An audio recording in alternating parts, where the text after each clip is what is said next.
A-level වලට technology කරලා S3ක් ගත්තත් ඔයා රජයේ විශ්වවිද්‍යාලයකින් මුළු ලෝකයේම පිළිගන්න ඉහළ ඉල්ලුමක් ඇති උපාධි ලබා ගන්නේ කොහොමද කියලයි අපි මේ chart එකෙන් ඔයාට පෙන්වන්න යන්නේ. පළවෙනි arrow mark එකෙන් පෙන්වන්නේ A-level ටෙක්නොලොජි කරලා හොඳම රෑන්ක්ස් 4000ට එන දරුවන්ට යන්න පුළුවන් කැම්පස් 12.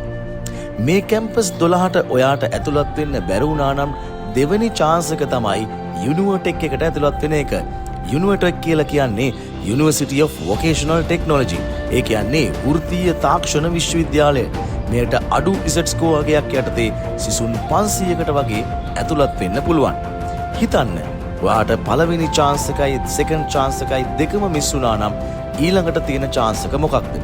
මේ තුන්වෙනි arrow mark එකෙන් පෙන්වන්නේ විශ්වවිද්‍යාල විද්‍යාල. ඒ කියන්නේ University Colleges.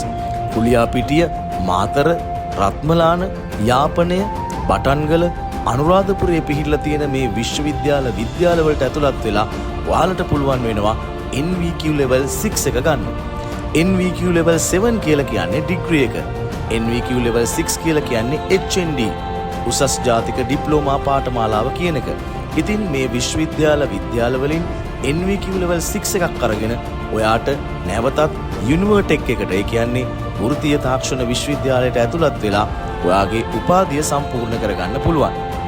මේ පළවෙනි අවස්ථාවන් හතරම මිස් වුණ දරුවෙක්ට පුළුවන් වෙනවා එක එක දිස්ත්‍රික්ක වල පිහිටලා තියෙන තාක්ෂණික විද්‍යාල ඒ කියන්නේ ටෙක්නිකල් කොලෙජස් වලට ඇතුළත් වෙලා NVQ level 5 අනිත් සිසු දරුවන්ට කලින් ඉවර කරගන්න. මොකද ඔයාට A-level ටෙක්නොලොජි වලින් S3ක් තියෙන නිසා. level 5 කරගත්ත ඔයාට පුළුවන් වෙනවා නැවත වතාවක් වෘත්තීය තාක්ෂණ විශ්වවිද්‍යාලයට ඇතුළත් වෙලා level 7 වෙනකන් කරගෙන ඔයාගේ උපාධි සිහිනය සැබෑ කරගන්න. ඉතින් මෙන්න මේ විදිහට A-level ටෙක්නොලොජි කරන දරුවෙකුට S3ක් ගත්තත් කිසිම වියදමක් නැතුව රජයේ විශ්වවිද්‍යාලයකින් උපාධියක් ලබා ගන්න පුළුවන්.